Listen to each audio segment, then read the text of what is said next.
90వ కీర్తన 1వ వచనం, ప్రభువా తరతరముల నుండి తరతరములు, ఎన్ని తరాలు?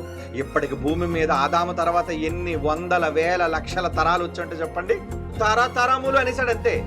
తరతరముల నుండి మాకు నివాస స్థలం, మనుష్యులకు నివాస స్థలము పరలోకమా దేవుడా?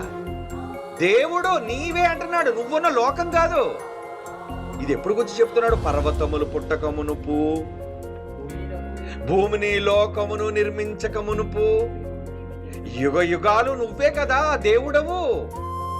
అంటే ఆయనలో నివాస స్థలంగా ఆయననే చేసుకుని, తండ్రినే నివాస స్థలంగా చేసుకుని ఉన్నవారం.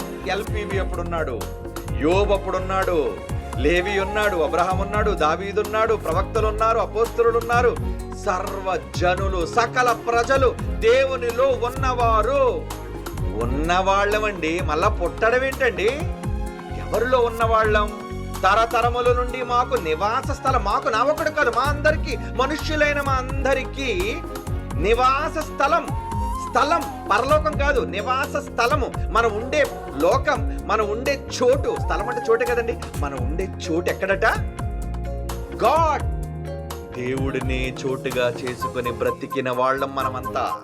దేవునిలోనే ఉన్న వాళ్ళం మనమంతా. అంటే ఉన్నవానిలో ఉన్న వాళ్ళం మనమంతా.